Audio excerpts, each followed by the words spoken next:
José María Oquín, catedrático de Economía de la Universidad Pablo de Olavide. Muy buenos días. ¿Qué tal? Buenos días. Bueno, arrancamos mes, José María, y bueno, llegamos, lo estábamos esperando, finalmente Estados Unidos ha esquivado ese shutdown, ese cierre parcial de la administración, consigue tiempo, no se bloquea la financiación hasta el 3 de diciembre, no sé cómo evalúa, en principio parece que a corto es una buena noticia, no sé a largo cuál es la visión de esa superación de ese límite de techo de endeudamiento continuado por parte de Estados Unidos. Ellos tienen un sistema de control del gasto fiscal distinto al nuestro, ¿no? Bueno, al final lo que pretendemos es que los políticos no puedan gastar lo que quieran, porque con tal de conseguir votos se meten en déficit, deuda y tal, ¿no? Entonces, el mundo europeo lo que suele hacer es, tiene un techo de gasto, pues cada año puedes gastar tanto, y al mismo tiempo dice, y tienes que tener un déficit del 3% aproximadamente del PIB si las cosas van mal, y el 0,5, ¿no? Estas condiciones nosotros las hemos levantado ahora y ahora podemos gastar más hasta que en 2023 nos ajusten, ¿no? Por eso el crecimiento que tendremos en 2021-22 se ajustará en el 23. Pero los americanos son distintos. Ellos no tienen un control tanto del techo de gasto de cada presupuesto o del déficit de cada año, sino es de la deuda que tiene el país, ¿no? Esto fue una norma de 1917, o sea que la tienen ahí. Entonces, si tú tienes una deuda que la quieres superar en el nivel que tienes actualmente, es decir, tienes déficit, lo tienes que aprobar primero en el Congreso, la Cámara de Representantes, y después le tiene que dar el visto bueno al Senado, ¿no? Y si no es así, se suspenden los pagos. Es decir, las pensiones de los funcionarios se cortan el sueldo a los funcionarios públicos, y todos los que tengan contratados que no sean funcionarios propiamente, los despiden, ¿no? Y por eso llega la presión. Además, su año fiscal no es como el nuestro, que termina en diciembre, sino que es octubre y es marzo, ¿no? Y por eso son esos desajustes. Claro, el gasto ahora mismo que tienen los norteamericanos les está llevando a un déficit del 12%, ¿no? Y esto hace que la deuda que tengan emitida ya es el tercer país en tanto por ciento más endeudado del mundo, después de Grecia, que es el que más endeudado está, en el 230, el siguiente es Japón y el siguiente es Estados Unidos, ¿no? Y entonces lo que dicen es, no te vamos a aprobar, sobre todo la parte republicana y los más ortodoxos, digamos, o conservadores, ¿no? No vamos a aprobar el techo de gasto porque vas a seguir gastando y la deuda va a ser insostenible, ¿no? Sin embargo, la situación es tan excepcional que de momento han aprobado el Congreso este techo de gasto que la verdad es que pasa de 22 billones a 28,5 billones, son 6,5 billones más, es decir, 6 veces el PIB que tiene España cada año. Y en eso es lo que estamos, ¿no? Que después el Senado lo apruebe y que pueda tirar. Pero vamos, tarde o temprano se está viendo que tendrá que haber una corrección, ¿no? Tanto en la deuda, o sea, los déficits se tienen que moderar más para que la deuda también se modere. Y en esto también hay algo que no lo estamos comentando mucho, ¿no? Porque hace nada teníamos una inflación negativa y estábamos todos diciendo que la deflación, ¿no? Y que queríamos un poco de inflación porque la deuda la hacemos dividida por el PIB, pero por el PIB nominal. Es decir, la deuda que tenemos la dividimos por el PIB real multiplicado por los precios. De forma que si los precios suben, la deuda en tanto por ciento empieza a disminuir, ¿no? Y por eso el que tengamos inflación hará que en el tiempo la deuda en tanto por ciento del PIB disminuya. Aunque lógicamente la inflación está teniendo ahora otras connotaciones y puede que esté empezando a ser peligrosa. Quería preguntarle sobre otro asunto en materia legislativa, pero al poner sobre la mesa lo que es la evolución de los precios, la preocupación sobre la inflación, quería preguntarle más allá, ¿no?, de lo que es el caso en particular de Estados Unidos o de un país, si vemos la vuelta a la inflación, si podría convertirse en un problema para la política económica cuando aún incluso no hemos salido de la crisis, si persiste esa subida de materias primas, de suministros, componentes tecnológicos, esos cuellos de botella. ¿Es descartable ese giro de expectativas inflacionistas que pudiera dar lugar pudiera dar al traste con la estabilidad de los precios de los últimos años? Por lo general, a la hora de ver la inflación, solemos diferenciar entre la inflación de demanda, ¿no?, cuando la gente quiere más bienes, ¿no?, y muchas veces la oferta no se ajusta y entonces los precios suben, ¿no? Esto es lo que nos ha pasado al principio, ¿no? Hemos tenido una recuperación, bueno, primero hemos hecho una política monetaria muy expansiva que impulsa la demanda o lo intenta hacer metiendo mucho dinero, mucho crédito, tipos de intereses bajos. Hemos hecho una política fiscal muy expansiva que hace que el Estado, con mucho gasto público, subvenciones, ayuda, también incrementa la demanda, y lo que ha pasado finalmente es que el consumo ha empezado a tirar mucho, ¿no? Pero muy fuerte, ¿no? Del orden de un 4, un 5, un 6%, ¿no? Y eso es lo que está haciendo que la economía crezca. Entonces la oferta, la parte de la producción, no se está ajustando a la demanda. Entonces, como no se ajusta, como va más lenta, como empiezan a faltarle materias primas, empiezan a faltar suministros, empiezan a subir los costes y esto repercute en los precios, ¿no? Esa sería la inflación por la parte de la demanda. Pero después se nos ha metido una inflación de costes. La inflación de costes, al margen de que los suministros están encareciéndose, pero ha sido, por ejemplo, en el caso de España, la electricidad, ¿no? El gas, que está muy alto, también el petróleo está subiendo, porque la demanda tira, ¿no? Pero esa inflación de costes se nos está empezando a meter en los salarios. En España a través del salario mínimo interprofesional, pero también está sirviendo de referencia para que seguramente cuando empecemos a hacer negociación colectiva en el mes de enero, pues suba bastante, ¿no? Entonces la inflación de demanda me origina precios arriba, pero la economía creciendo. La inflación de costes me hace que suban los precios, pero la economía se me para. Es lo que llamamos la stagflation, ¿no? Claro, si en un momento determinado me suben los salarios y me suben los precios y nos quedamos ahí, no pasa nada. Pero si la demanda sigue tirando, suben los precios, entonces vuelven a subir los salarios. Y entonces nos metemos en lo que llamamos la espiral inflacionista en procesos estanflacionarios. Y esto es lo que se teme, ¿no? Lo que ahora mismo está en el pensamiento sobre todo de los que gobiernan los bancos centrales, ¿no? Porque dicen, ¿qué hacemos, no? Si hacemos una política monetaria muy restrictiva, es decir, esto se tiene que acabar porque lo vamos a frenar en seco, mucha gente dice, están viendo más peligro del que hay, la economía se está bloqueando y las cosas van mal, ¿no? Y entonces las expectativas cambian, ¿no? Si siguen metiendo dinero, dicen, el dinero que vayamos metiendo va a seguir impulsando poco a poco a la demanda y nos vamos a meter en la espiral, ¿no? Y es el momento que tenemos de tránsito, ¿no? Entre una política monetaria seguramente y otra. De momento están actuando con señales, diciendo que van a hacer cosas y que esto espera que cambien, ¿no?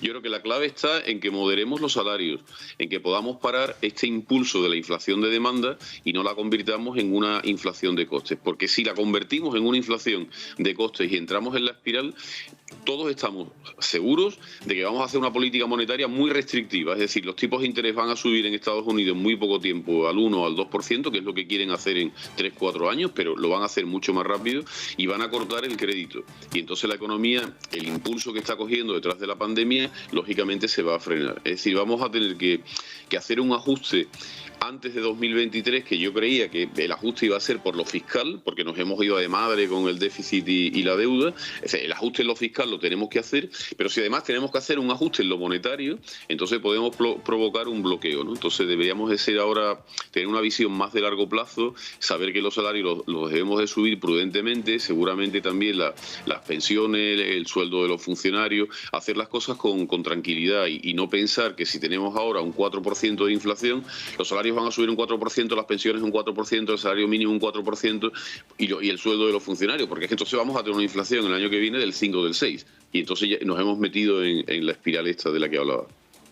Al hablar de precios, inevitablemente tenemos que mirar al sector energético, al sector eléctrico. Bueno, este último mes lo hemos visto protagonista indiscutible, más allá del recibo de la luz, ese decretazo, y hemos visto también cómo por parte de las grandes compañías ya se ha elevado el problema a Bruselas. Se ha enviado una carta por parte de Iberdrola, Endesa o EDP pidiendo, ¿no?, que se ponga fin a ese decretazo que aseguran que evidentemente va a perjudicar las inversiones, denuncian esa falta de seguridad jurídica, y al mismo tiempo Standard & Poor's, que ya ha puesto en precio, ¿no?, lo que supone ese hachazo del gobierno que podría espantar inversiones, lo cuantifica en más de 3.200 millones, porque, claro, efectivamente se traslada, ¿no?, más allá de lo que es la propia compañía a esas inversiones. No sé, en ese contexto, ¿cuál crees que es el escenario que se abre y qué podemos esperar?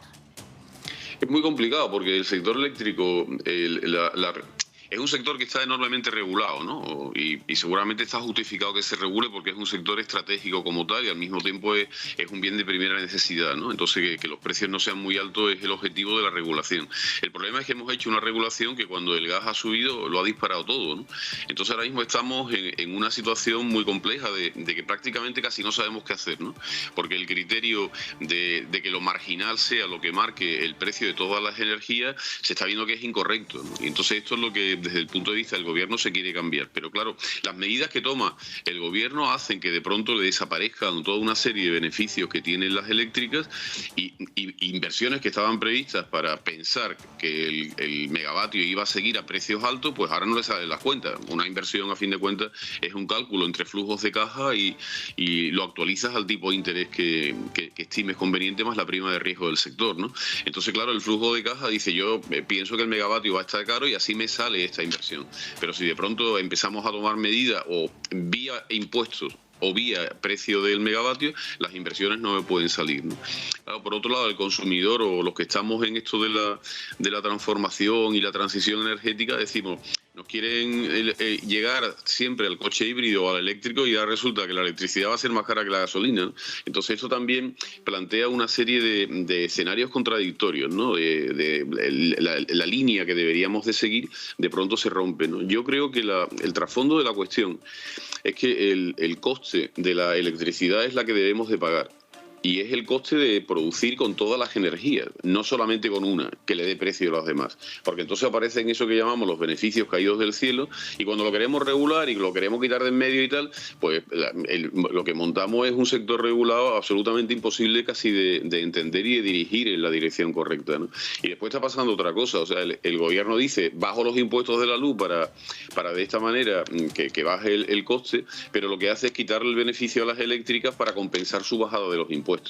Esta es la realidad del tema, ¿no? Entonces el sector ahora mismo está en una gran incertidumbre por la regulación, no por otra cuestión. O sea, el tema de cómo se va a regular, si va a haber cambios en la regulación, si el gobierno mete cambios o no, es lo que hará que muchos inversores en unas energías renovables pues digan, bueno, me lo voy a pensar, no vaya a ser que me cambien las cosas y los números, que lo que yo estoy haciendo ahora, mi Excel, digamos, de cálculos de la inversión y del flujo de caja, pues sea erróneo, ¿no? José María, antes de despedirnos, no nos queda mucho tiempo, pero sí querría que pasásemos sobre ese asunto que está pendiente, esa negociación de los presupuestos generales del Estado. Parece que no van a poder ir a ese consejo de la semana que viene y posiblemente tampoco dentro de 15 días. Parece que encallan las negociaciones en un momento en el que parece que también la ministra Montero no descarta ajustes fiscales de cara a 2022, diferencias entre los socios de coalición por alquiler, entre otros puntos, o subidas de impuestos. ¿Cómo ve esta situación y hasta cuándo va a extenderse? Bueno, es un gobierno de coalición, ¿no? Con puntos de vista, sobre todo en lo económico, un poco diferentes, ¿no? Porque el PSOE es más un partido socialdemócrata que respeta más o menos el mercado, aunque lo interviene y lo regula bastante, pero Unidas Podemos muy diferente, ¿no? Tiene una visión de la economía en la que el Estado es el que debe de mandar, debe de fijar los precios, debe de hacer las cosas, y la actividad privada tiene que seguir ese pulso, ¿no? Entonces, bueno, el conjunto de las dos visiones es lo que nos lleva a la política que vamos a hacer y que estamos haciendo. Y claro, esto se refleja en los presupuestos.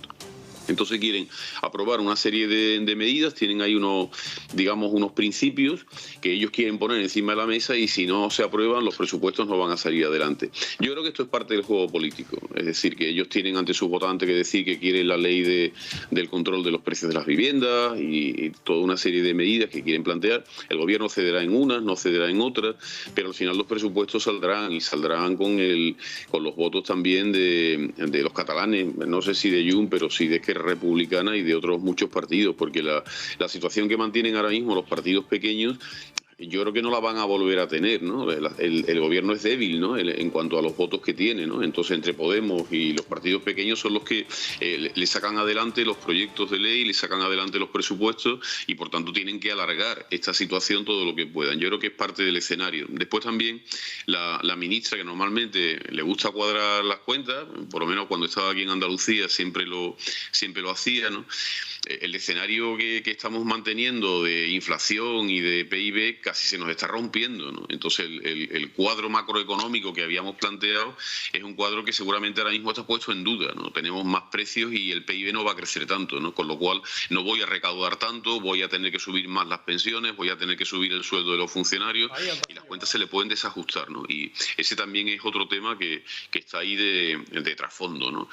Quiere terminar el año con un déficit del 6, del 7% este año y reducirlo el año que viene. Yo creo que este año el déficit se va a ir más y el año que viene pues ya veremos, ¿no? Pero bueno, son las cuentas. Bruselas ahora mismo no nos está planteando ningún problema para el presupuesto de 2022 y el problema será el 2023, como digo, ¿no? Cuando ya tengamos que ajustarnos y hacer las cosas bien, pero eso siempre que sigamos en el escenario de crecimiento, con una inflación controlada y que la economía siga tirando como está tirando ahora, que hay buenas expectativas, ¿no? Pues vamos a tener que dejarlo aquí. José María Oquín, catedrático de Economía de la Universidad de Pablo de Olavide. Muchísimas gracias y hasta la próxima. Un placer, buenos días a todos.